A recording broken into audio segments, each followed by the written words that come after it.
இயேசுவுக்கே புகழ், இயேசுவுக்கே நன்றி, இயேசுவுக்கே நன்றி, இயேசுவுக்கே மகிமை, இயேசுவுக்கே மகிமை, இயேசுவுக்கே ஆராதனை. இயேசுவுக்கே ஆராதனை. ஹalleluya, ஹalleluya, ஹalleluya. ஹalleluya. Praise the Lord, Praise the Lord, praise the Lord. praise the Lord. மரியே வாழ்க, மரியே வாழ்க, மரியே வாழ்க. மரியே வாழ்க. என் அன்பில் நிலைத்திருங்கள். உங்கள் மகிழ்ச்சி நிறைவு பெறும் பொருட்டு என் அன்பில் நீங்கள் நிலைத்திருங்கள் என்று ஆண்டவர் இந்த நாளிலே நம் ஒவ்வொருவருக்கும் அழைப்பு விடுக்கிறார். இயேசு கிறிஸ்துவில் பிரியமுள்ள சகோதர சகோதரிகளே, இயேசு கிறிஸ்துவினுடைய அன்பில் நிலைத்திருத்தல் என்றால் என்ன? நிலைத்திருத்தல், கடவுளின் அன்பில் நிலைத்திருத்தல். நாம் எவ்வாறு நிலைத்திருக்க முடியும் என்பதை ஆண்டவர் இந்த நாளில் நமக்கு கற்றுத் தருகிறார். இந்த நற்செய்தி வாசகத்திலே ஆண்டவர் சொல்கிறார், என் தந்தை என் மீது அன்பு கொண்டுள்ளது போல நானும் உங்கள் மீது அன்பு கொண்டிருக்கிறேன். தந்தை எவ்வாறு தம் மகனை அன்பு செய்கிறாரோ அதே போல இயேசுவும் நம்மை அன்பு செய்கிறார். தந்தையின் அன்பிலே இயேசு நிலைத்திருப்பதை போல நாமும் அவர் அன்பிலே நிலைத்திருக்க வேண்டும் என்பதை ஆண்டவர் நமக்கு அழைப்பு விடுக்கிறார். இயேசுவை அன்பு செய்வது என்பது ஏதோ ஒரு நாள் அல்லது ஏதோ ஒரு நேரத்துக்குரியது அல்ல. It is not an one time business. It is an every moment act. ஒவ்வொரு நிமிடமும் நான் இயேசுவை அன்பு செய்து கொண்டிருக்கிறேன் என்பதை என் வாழ்விலே வெளிப்படுத்த வேண்டும். இயேசுவை நான் விசுவசிக்கிறேன், இயேசுவை நான் நம்புகிறேன் என்பதின் அடையாளமாக நான் திருமுழுக்கை பெற்றுவிட்டேன், அல்லது உறுதி பூசலை பெற்றிருக்கிறேன், அல்லது நற்கருணையை நான் பெற்றிருக்கிறேன் என்பதில் அல்ல, அல்லது நான் ஆலயத்திற்கு சென்று கொண்டிருக்கிறேன், நான் ஒரு கிறிஸ்தவனாக வாழ்கிறேன், அல்லது நான் ஒரு பங்கிலே குடும்ப கார்டு வைத்திருக்கிறேன் என்பதில் அல்ல. அது அல்ல நான் இயேசுவை அன்பு செய்கிறேன் என்பது. மாறாக அவரில் நிலைத்திருப்பது. நிலைத்திருத்தல் என்றால் என்ன? இயேசு ஏன் என் அன்பில் நிலைத்திருங்கள் என்று சொல்கிறார்?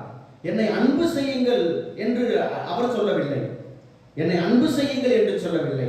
என் அன்பில் நிலைத்திருங்கள், அன்பில் நிலைத்திருங்கள். இந்த நிலைத்திருப்பதற்கு ஆண்டவர், நாம் நேற்றைய நற்செய்தியிலே நாம் வாசிக்க கேட்டோம், நிலைத்திருத்தல் என்றால் என்ன, எப்படி நிலைத்திருப்பது என்பதை ஆண்டவர் நமக்கு தெளிவாக சொன்னார். திராட்சை கொடி உவமை வழியாக, நானே திராட்சை கொடி, நீங்கள் அதன் கிளைகள்.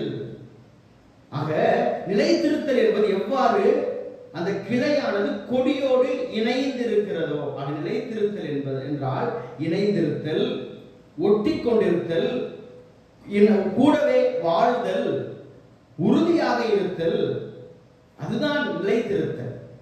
அந்த கிளையானது கொடியோடு ஒட்டி கொண்டிருக்க வேண்டும், எப்பொழுதுமே கொடியோடு இணைந்திருக்க வேண்டும். எப்பொழுதுமே அந்த கிளையானது, நான் நன்றாக வளர்ந்து விட்டேன், நான் கனி கொடுக்கிற ஒரு நிலைக்கு நான் வந்து விட்டேன், இனி எனக்கு இந்த கொடி தேவையில்லை, இந்த கொடியினால் எனக்கு என்ன பயன், கிளையில் இருந்து என்னிடம் இருந்தாலே கனி வருகிறது, நான் தானே கனி கொடுக்கிறேன் என்று அந்த கிளையானது இந்த கொடியோடு ஒட்டி இருக்கிற இந்த உறவை வெட்டி கொண்டால் அந்த கிளை கனி தர முடியுமா? அந்த கிளை நிலைத்திருக்க முடியுமா? அந்த கிளை உயிரோடு இருக்க முடியுமா? அதைத்தான் ஆண்டவர் சொல்கிறார். நீங்கள் கனி தர வேண்டும் என்றால், அந்த கிளையானது கனி தர வேண்டும் என்றால் என்னோடு இணைந்திருக்க வேண்டும். இயேசுவோடு இணைந்த வாழ்வுதான் நமக்கு பலன் கொடுக்கும்.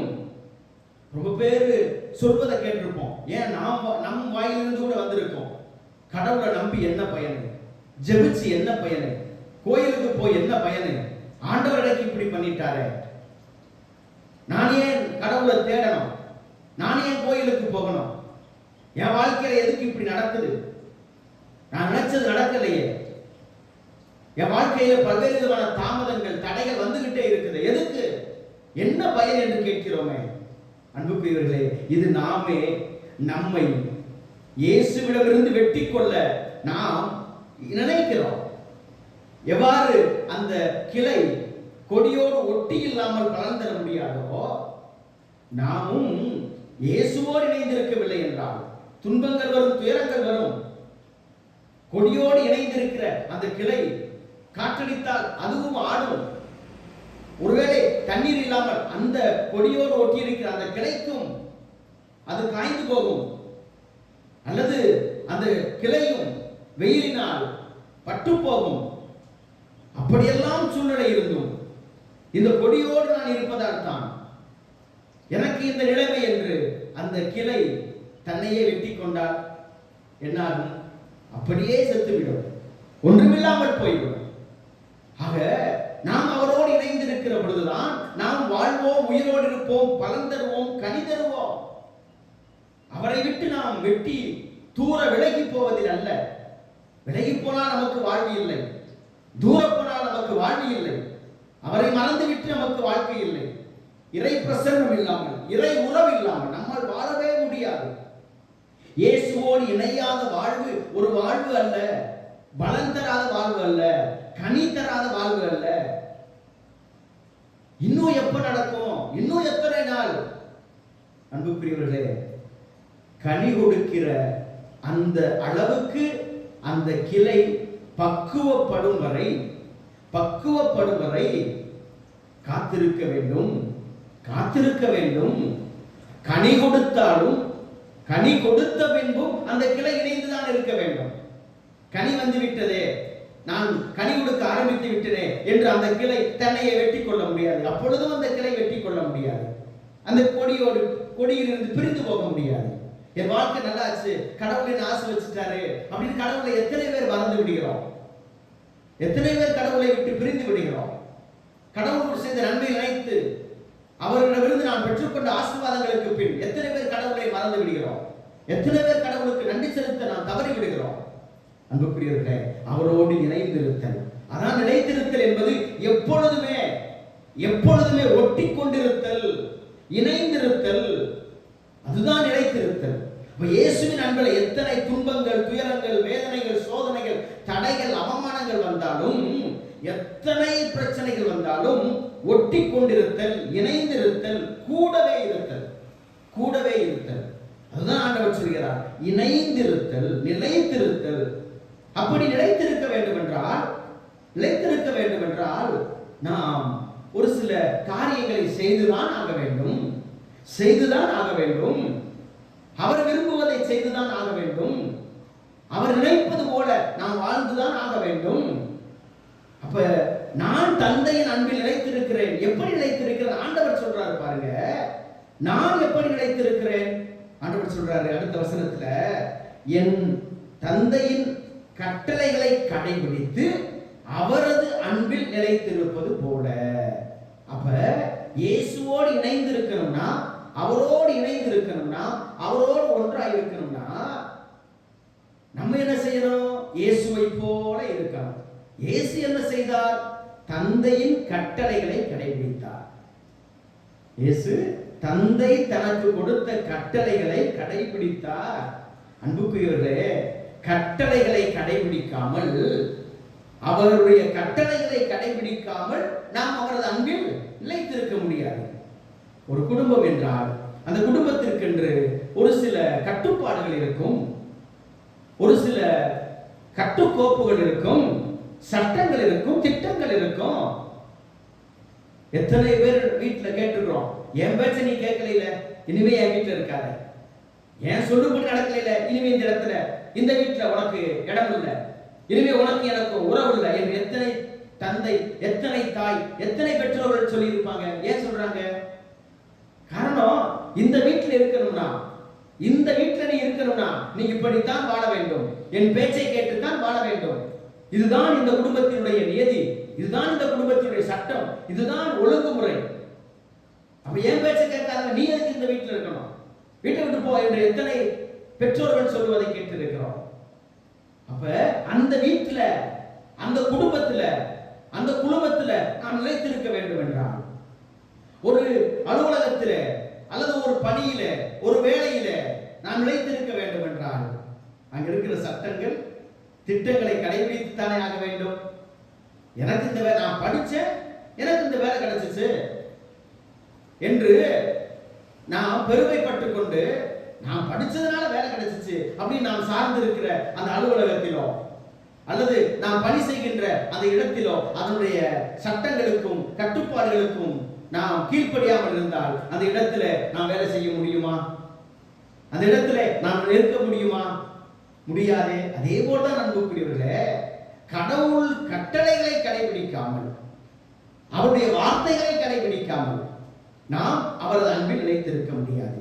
அப்ப இயேசப்பா சொல்றாரு, நான் என் தந்தையின் கட்டளைகளை கடைபிடித்து அவரது அன்பில் நிலைத்திருக்கிறேன். அப்ப நிலைத்திருப்பதற்கு முதல் அடிப்படை காரணம் கட்டளைகளை நான் கடைபிடித்தல். கட்டளைகளை கடைபிடித்தல். ஆக அவருடைய கட்டளைகளின்படி வாழ்தல். அதான் ஆண்டவர் மீண்டும் மீண்டும் சொல்றாரு.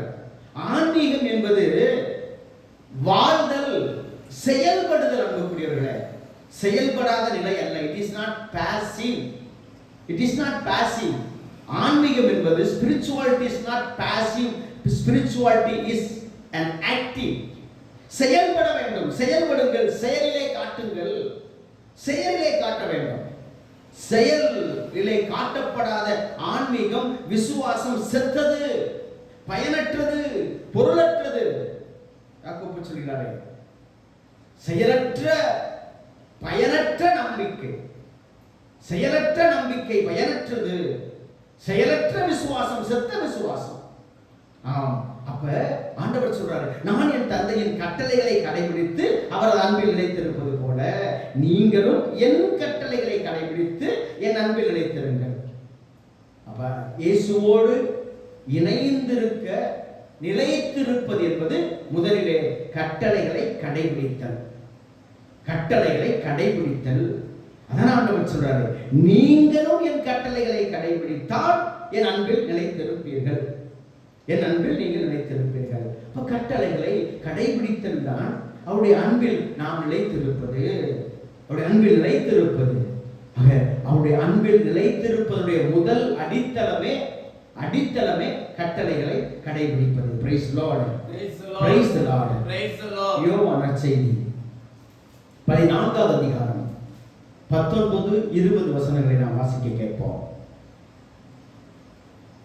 இன்னும் சிறிது காலத்தில் உலகம் என்னை காணாது. இன்னும் சிறிது காலத்தில் உலகம் என்னை காணாது. ஆனால் நீங்கள் என்னை காண்பீர்கள். ஆனால் நீங்கள் என்னை காண்பீர்கள். ஏனெனில் நான் வாழ்கிறேன். நான் வாழ்கிறேன். நீங்களும் வாழ்வீர்கள். நீங்களும் வாழ்வீர்கள். நான் தந்தையிலும். நான் தந்தையினுள்ளும். நீங்கள் என்னுள்ளும். நீங்கள் என்னுள்ளும். நான் உங்களுள்ளும். நான் உங்களுள்ளும் இருப்பதை அந்நாளில் நீங்கள் அறிந்து கொள்வீர்கள். நீங்கள் அறிந்து கொள்வீர்கள். நான் தந்தையுள்ளும் நீங்கள் என்னுள்ளும் நான் உங்களுள்ளும் இருப்பதை அந்நாளிலே நீங்கள் அறிந்து கொள்வீர்கள். அந்நாளில் நீங்கள் அறிந்து கொள்வீர்கள். ஆண்டவர் சொல்றாரு, நான் உங்களோடு இருப்பதையும் நீங்கள் என்னோடு இருப்பதையும் அந்த நாளிலே நீங்கள் அறிந்து கொள்வீர்கள். அந்நாளிலே நீங்கள் அறிந்து கொள்வீர்கள். அன்புக்குரியவர்களே, அப்ப அவரோடு இணைந்திருக்கிற இந்த உறவு நிலை, அன்பு என்பது கட்டளைகளை முதலிலே கடைபிடிப்பது. அவரது அன்பு நம்மில் இருக்கிறது. அவருடைய அன்பில் நாம் நிலைத்திருக்கிறோம் என்பதை நாம் எவ்வாறு உணர்ந்து கொள்ள முடியும்? 1 யோவான் 2வது அதிகாரம் 24வது வசனத்தை நாம் வாசிக்க கேட்போம். 1 யோவான் 2வது அதிகாரம் 24வது வசனம். 2:24.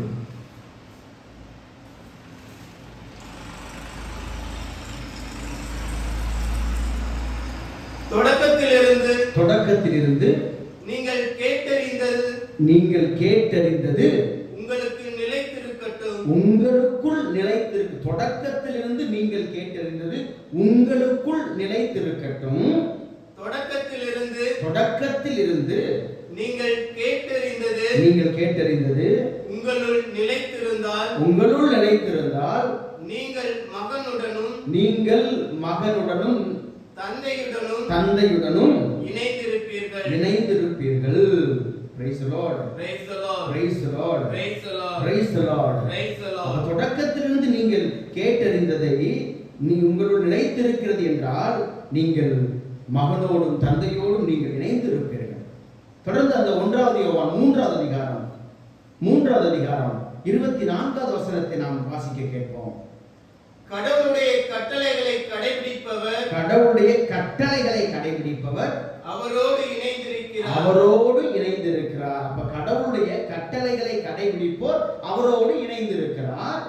கடவுளும் அவரோடு இணைந்திருக்கிறார். கடவுள் நம்மோடு இணைந்திருக்கிறார் என்பதை அவர் நமக்கு அருளிய தூய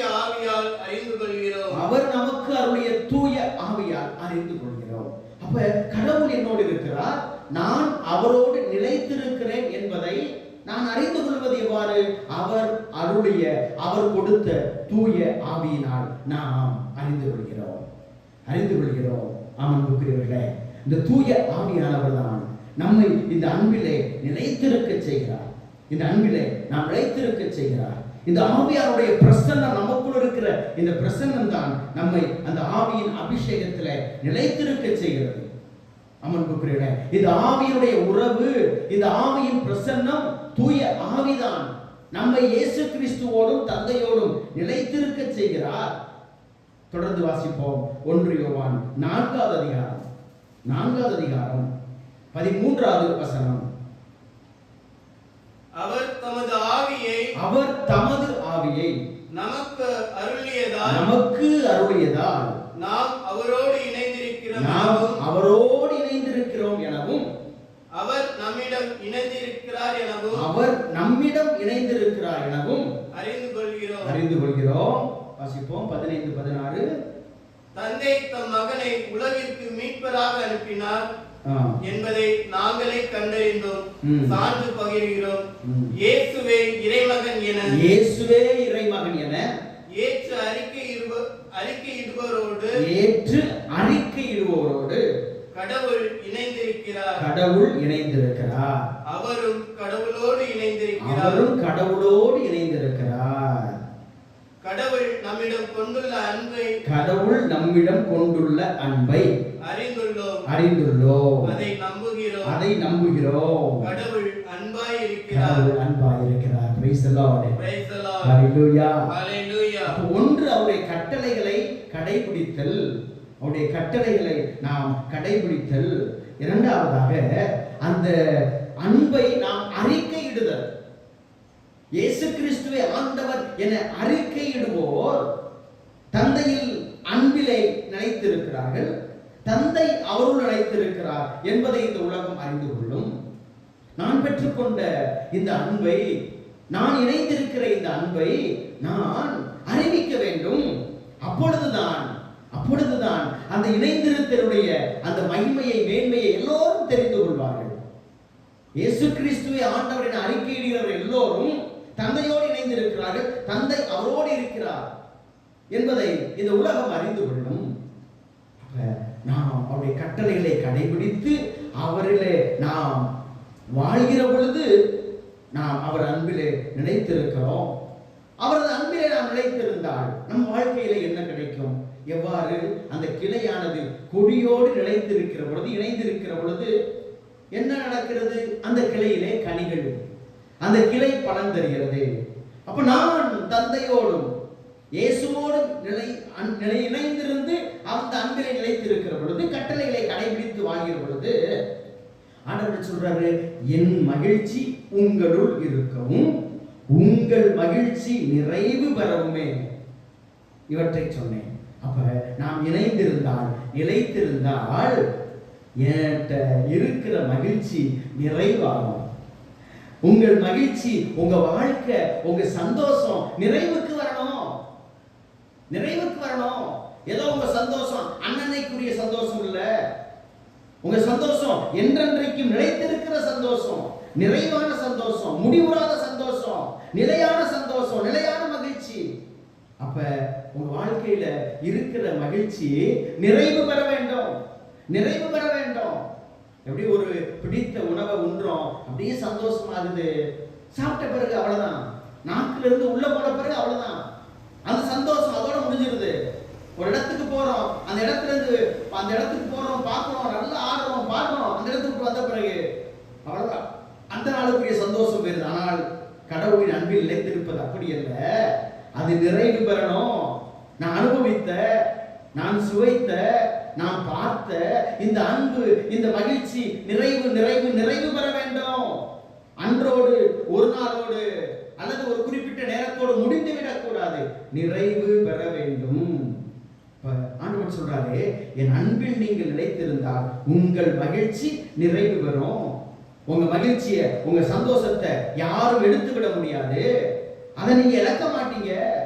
சொல்றேன், நான் சந்தோஷமா வாழ்ந்தேன், நிம்மதியா வாழ்ந்தேன், மகிழ்ச்சியா வாழ்ந்தேன், எந்த குறையும் இல்லாம வாழ்ந்தேன். ஆனா என் வாழ்க்கை இப்படி போச்சு, என் வாழ்க்கையில நடக்கக்கூடிய காரியங்கள் நடந்துருச்சு, என் வாழ்க்கை என்ன ஆகும்னு தெரியாம வாழ்ந்துகிட்டு இருக்கேன் அப்படி நம்ம நினைக்கிறோம்ல. நம்ம மகிழ்ச்சி எங்க போச்சு? நம்ம சந்தோஷம் எங்க போச்சு? நம்ம நிம்மதி எங்க போச்சு? நம்ம வளமான வாழ்க்கை எங்க போச்சு? ஏன் அது நிறைவு பெறல? ஏனென்றால் நாம் அவரை நிலைத்திருக்கவில்லை. பெற்றுக்கொண்டவுடன், கிடைத்தவுடன் அவரை மறந்து விட்டோம். அல்லது நாம் நிலைத்திருக்காத ஒரு வாழ்க்கையை நாம் வாழ்ந்து கொண்டிருக்கிறோம். அதான் கிடைத்து விடுவேன், அதான் நமக்கு நடந்து விட்டதே என்று நாம் பல வேளைகளிலே நாம் நம்மையே மறந்து விடுகிறோம். எனவேதான் நாங்கள் குருமடத்தில் இருக்கின்ற பொழுது எங்களுக்கு அடிக்கடி எங்களுடைய அதிபர் தந்தையர்கள் சொல்லுவார்கள், உங்களுடைய இந்த குருத்துவ படிப்பு நிலை, இந்த குருத்துவ வாழ்வு நிலை, இந்த குருமட வாழ்வு நிலை, இந்த குருமட பயிற்சி என்பது உங்களுக்கு எப்பொழுது தொடங்குகிறது என்று தெரியுமா என்று கேட்பார்கள். எப்பொழுது தொடங்குகிறது என்று கேட்பார்கள். ஏன்னா நம்ம இப்ப குருமானவரா இருக்கிறோம், பயிற்சி தானே பெற்றுக்கிட்டு இருக்கிறோம், இன்னும் இது எப்ப துவங்க போகுது என்று நாங்கள் நினைப்பது உண்டு. எங்கள் அதிபர் தந்தை அவர்கள் சொல்லுவார்கள், நாங்கள் குருப்பட்டம் வாங்குகிற பொழுது, வாங்கிய பின்பாக எங்களை எல்லாம் அழைத்து அவர் சொல்லுவாங்க, இப்பொழுதுதான் உன்னுடைய குரு மாணவர் பயிற்சி துவங்குகிறது. நீ குரு மாணவராக இருந்த பொழுது பெற்றுக்கொண்ட பயிற்சி இப்பொழுதுதான் துவங்குகிறது. ஏன்னா பல வேளைகளில் குருவாகி விட்டோமே, இனிமே எதற்கு ஜெபங்கள், இனிமே எதற்கு கட்டுப்பாடுகள், இனிமே எதற்கு இந்த ஒழுங்குமுறைகள், இனிமே ஏன் நான் குருவாகி விட்டேனே. அன்புக்குரியவர்களே, குருவான பின்புதான் அந்த குருத்துவ பயிற்சியினுடைய ஒழுங்குமுறைகள், படிப்பினைகள் எல்லாம் ஆரம்பமாகிறது. நாம் அன்புக்குரியவர்களே, குருவானவுடன் இது தேவையில்லை, அது தேவையில்லை, அல்லது இந்த இடத்திலிருந்து நான் போகின்ற பொழுது அதெல்லாம் முடிந்து விட்டது என்று நாம் நினைக்கிறோமே. ஆக ஒன்றை பெற்றுக்கொண்டவுடன் எல்லாம் நிறைவுக்கு வருவதில்லை, அப்பொழுதுதான் ஆரம்பமாகிறது. கடவுளின் ஆசீர்வாதத்தை நாம் பெற்றுக்கொண்டவுடன் எல்லாம் முடிஞ்சிருச்சு அப்படின்னு நம்ம நினைக்கிறோம். அதுதான் நம்ம தப்ப. ஒரு காரியத்துக்காக நம்ம ஜெபிக்கிறோம், எத்தனையோ நாள் ஜெபிக்கிறோம், அது கிடைச்சிருச்சு, உடனே நம்ம என்ன செய்வோம்? ஜெபத்தை விட்டுறோமா இல்லையா? இந்த காரியத்துக்காக ஜெபிச்சேன், கிடைச்சிருச்சு, ஜெபத்தை விட்டுறோம்ல இல்ல அன்புக்குரியவர்களே. அப்பொழுதுதான் அந்த ஜெபத்தின் தேவை அதிகமாகிறது. என் பிள்ளைக்கு நல்ல வரதுக்காக ஜெபிச்சேன், கடவுள் கொடுத்துட்டாரு, நன்றி அப்படி நம்ம அந்த ஜெபத்தை அதோட விட்டுறோம்ல. ஆண்டவரே, நான் ஜெபிச்சேன், என் பிள்ளைக்கு நல்ல வரணும் கொடுத்தீங்க, நல்ல வேலையை கொடுத்தீங்க, அந்த வேலையை நிலைத்திருக்க வேண்டும், அந்த திருமணத்தினுடைய வாழ்வில் நிலைத்திருக்க வேணும், அது மகிழ்ச்சியா இருக்கணும், உமக்குரியவனா இருக்கணும் அப்படின்னு தொடர்ந்து ஜெபிக்கிறோமா? இல்லையே. ஒரு குழந்தை வரத்துக்காக கடவுள்கிட்ட கேட்டேன், கடவுள் எனக்கு குழந்தை வரத்தை கொடுத்துட்டாரு, கொடுத்தவுடன் பெற்றுக்கொண்டவுடன் ஜெபத்தை நிறுத்தி விடுகிறோமே. அந்த பெற்றுக்கொண்ட அந்த கொடைக்காக நாம் தொடர்ந்து நன்றி செலுத்துகிறோமா? தொடர்ந்து ஜெபித்துக் கொண்டிருக்கிறோமா? பெற்றுக்கொண்ட கடவுள் கொடுத்த இந்த குழந்தை ஆசீர்வாதத்தோடும் தெய்வ பயத்தோடும் வளர வேண்டும், அது தொடர்ந்து இறுதி வரை வளர வேண்டும் என்று அந்த குழந்தைக்காக நாம் தொடர்ந்து ஜெபிக்கிறோமா? அந்த திருமண தம்பதியருக்காக தொடர்ந்து ஜெபிக்கிறோமா? அந்த வேலைக்காக தொடர்ந்து ஜெபிக்கிறோமா? பெற்றுக்கொண்டவுடன் நாம் மறந்து விடுகிறோம், பெற்றுக்கொண்டவுடன் நாம் ஜெபத்தை நிறுத்தி விடுகிறோம். அதுதான் நாம் செய்கிற மிகப்பெரிய தவறு. கடவுள் கொடுத்தார், நான் இழந்துட்டேன், கடவுள் என்ன ஆசீர்வதிச்சார், நான் இழந்துட்டேன்னு சொல்ற காரணம் என்ன? நாம் பெற்றுக்கொண்டவுடன் நமது ஜெப வாழ்வு தொடர்வதில்லை, நம் ஜெபத்திலே நிலைத்திருப்பதில்லை. அப்பொழுதுதான் பெற்றுக்கொண்ட பிறகுதான் நாம் ஜெபம் அதிகமாகப்பட வேண்டும். ஏனென்றால் கடவுள் நம்ம ஆசை வச்ச பிறகுதான் அதை நம்மிடமிருந்து எடுப்பதற்கு, திருடுவதற்கு அவன் சாத்தான் அதிகமாய் வேலை செய்வான். ஏன்னா நம்ம என்ன செய்ய தெரியுமா, நம்ம ஜெபத்தை நிறுத்திடுறோம்ல, அதுதான் நாம் சாத்தானுக்கு கொடுக்கிற இடம். சாத்தான் நம்மிடத்திலே வேலை செய்ய, அவன் நம்மை ஆட்கொள்ள நாம் எப்பொழுது நம் ஜெபத்தை நிறுத்துகிறோமோ, நாம் பெற்றுக்கொண்டவுடன் கடவுளை மறக்கிறோமோ, அப்பொழுதுதான் சாத்தான் தான் வேலையை ஆரம்பிப்பான். நீங்க ஜெபிக்கிற வரை சாத்தான் உங்களை தொட முடியாது. நீங்க ஜெபிக்கிற வரை சாத்தான் உங்களை தொட முடியாது. நீங்க எப்ப ஜெபத்தை நிறுத்துறீங்களோ, ஒரு காரியத்தை குறித்து எப்ப நீங்க ஜெபிச்சு அதை பெற்றுக்கொண்டவுடன் அதைக்காக நீங்கள் ஜெபத்தை நிறுத்துகிறீர்களோ, அப்பொழுதே நீங்கள் சாத்தான் கையில விழுந்துட்டீங்க, அவன் உங்களை ஆட்சி செய்ய விட்டுட்டீங்க. ஆமன்புக்குரியவர்களே, நீங்கள் பெற்றுக்கொண்டவுடன் உங்கள் ஜெபத்தை அதிகமாக்குங்கள், உங்கள் நன்றி ஜெபத்தை அதிகமாக்குங்கள், உங்கள் வேண்டுதல் ஜெபத்தை அதிகமாக்குங்கள். அப்பொழுது பாருங்கள், நீங்கள் பெற்றுக்கொண்டது எவ்வளவு ஆசீர்வாதமாக இருக்கும், எவ்வளவு நிறைவானதாக இருக்கும். நிறைவு பெற வேண்டும், பெற்றுக்கொண்டது நிறைவு பெற வேண்டும், உங்கள் மகிழ்ச்சி நிறைவு பெற வேண்டும், உங்க சந்தோஷம் நிறைவு பெற வேண்டும், உங்க ஆசீர்வாதம் நிறைவு பெற வேண்டும்.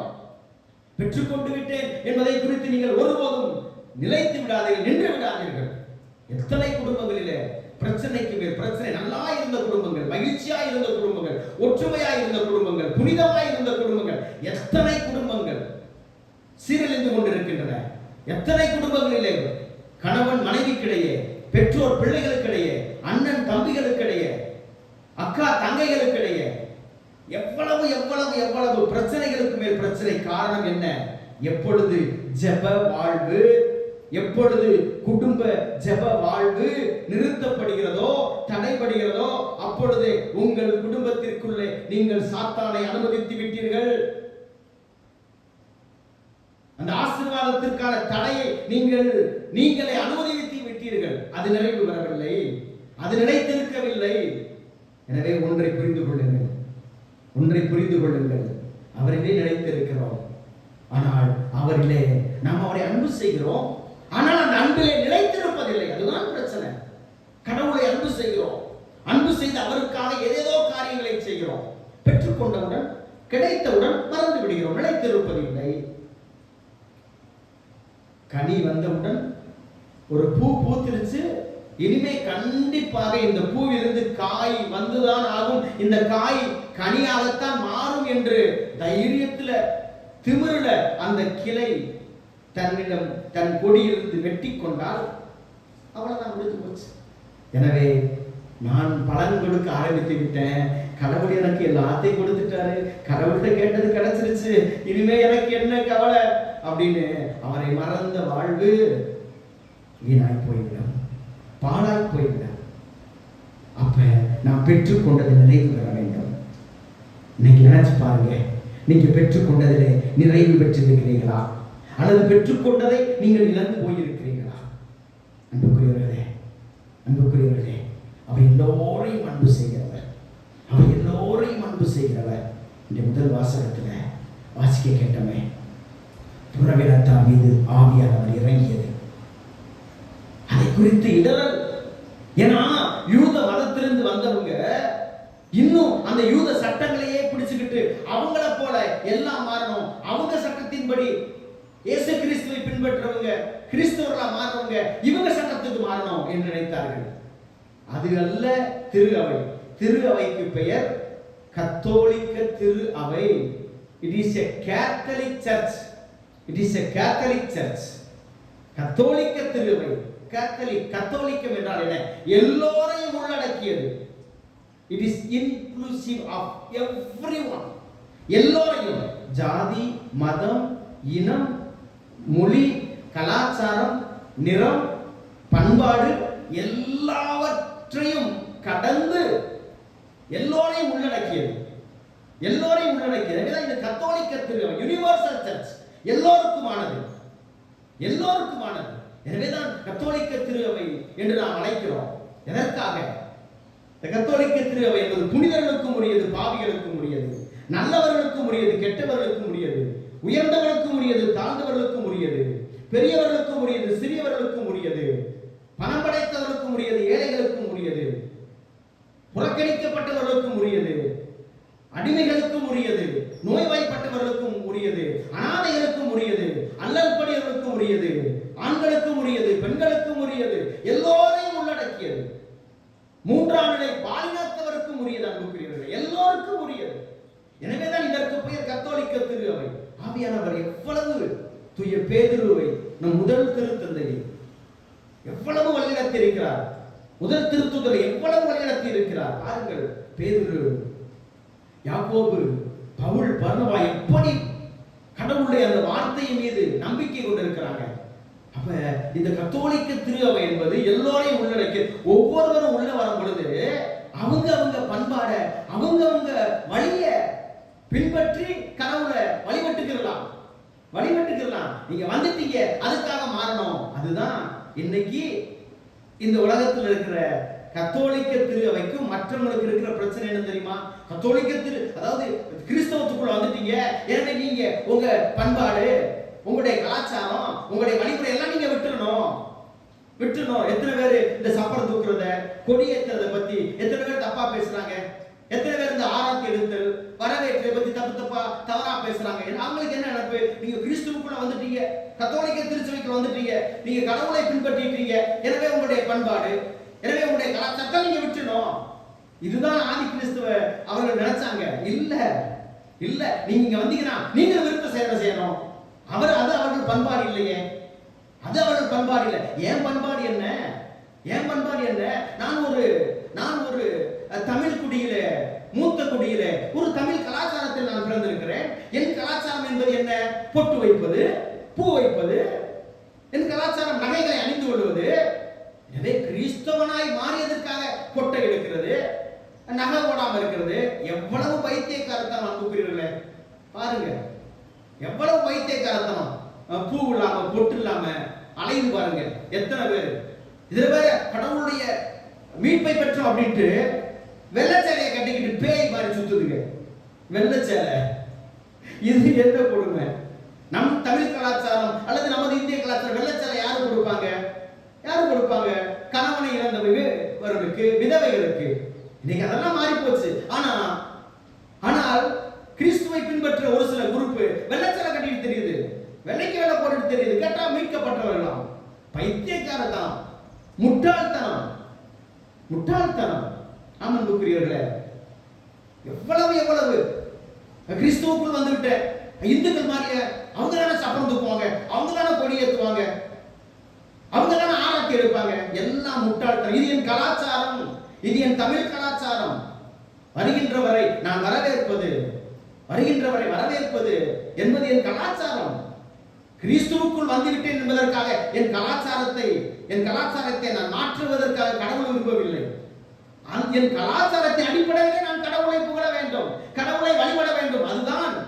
அதை எதிர்த்து அதற்கு எதிராக வருகின்ற அனைத்து பிரசங்கங்களும் எல்லாம் போலியானது, முட்டாள்தனமானது. எல்லாம் அப்படியே ஒரு விதமான மாயையிலே நற்செய்தியை அறிவிக்கிறார்கள். இந்த வார்த்தையை புரியல அவங்களுக்கு.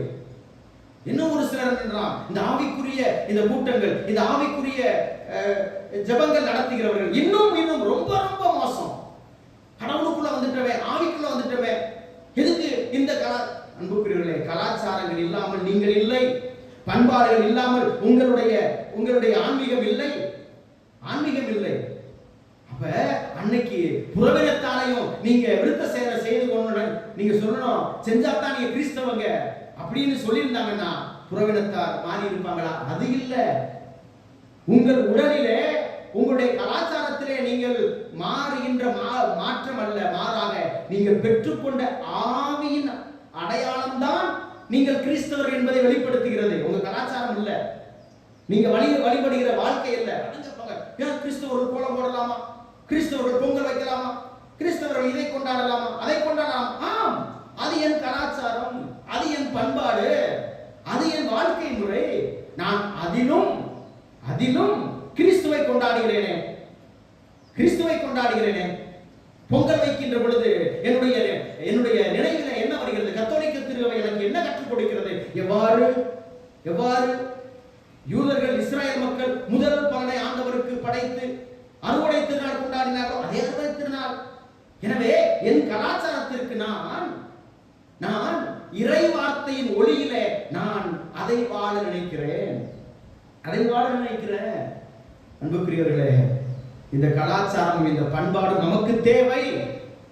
அந்த கலாச்சாரத்தையும் பண்பாட்டின் அடிப்படையில் தான் நான் கிறிஸ்துவை வாழ முடியும் என்பதை புரிந்து கொள்ள வேண்டும்.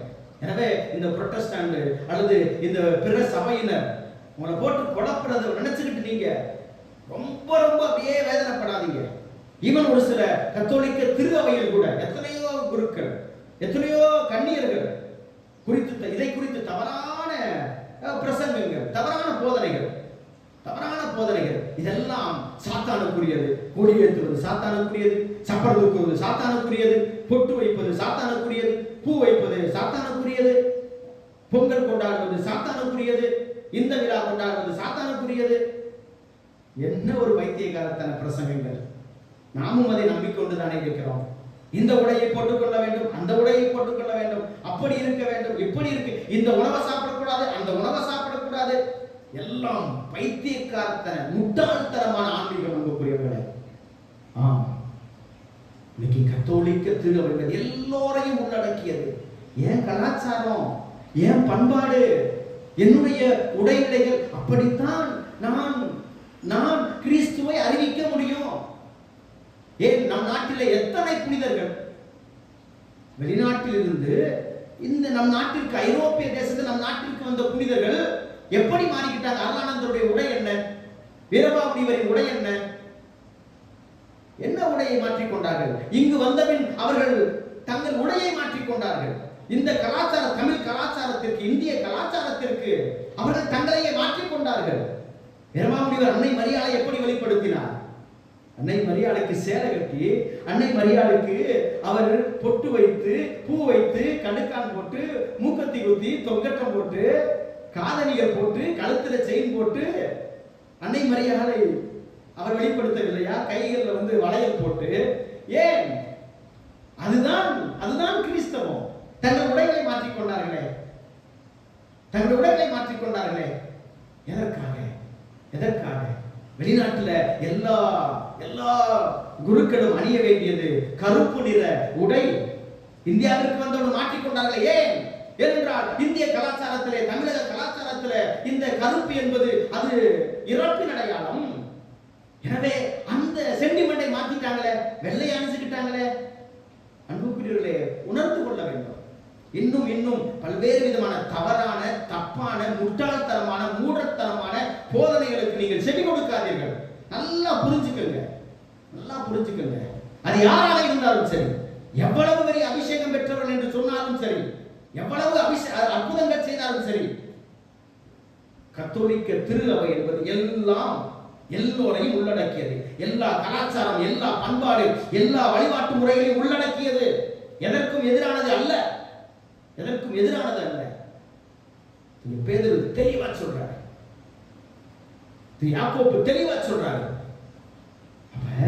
கடவுள் இயேசு கிறிஸ்துவை நம்பி அவரால் அபிஷேகம் பெற்றவர்களை நாம் எவ்வாறு அவர்களுக்கு இடராக இருக்க முடியும்? பிரயத்தனத்தால் கடவுளிடம் திரும்பி வருவதற்கு நம் சட்டங்கள், நம் திட்டங்களால் நாம் அவர்களுக்கு எப்படி தொல்லை கொடுக்க முடியும்? நீங்க கத்தோலிக்க திருச்சபைக்குள்ள வந்துட்டீங்க, நீங்க கிறிஸ்தவத்துக்குள்ள வந்துட்டீங்க, எனவே நீங்க இப்படி பண்ணக்கூடாது, அப்படி பண்ணக்கூடாது, அதை செய்யாதீங்க, இதை செய்யாதீங்க, அந்த வழிபாடு இல்லை, இந்த வழிபாடு இல்லை, சிலையெல்லாம் உற்றணும், நீங்க சிலையை கூப்பிடக்கூடாது, நீங்க பொட்டு வைக்க கூடாது, பூ வைக்க கூடாது, நகை போடக்கூடாது, இந்த உடையை அணியக்கூடாது என்று நீங்கள் எப்படி தொல்லை கொடுக்கலாம்? தொல்லை கொடுக்காதீங்க. தொல்லை கொடுக்கிறது விலகி இருங்கள். அந்த பிரசங்கங்களையும் அந்த போதனைகளையும் நம்பாதீர்கள்.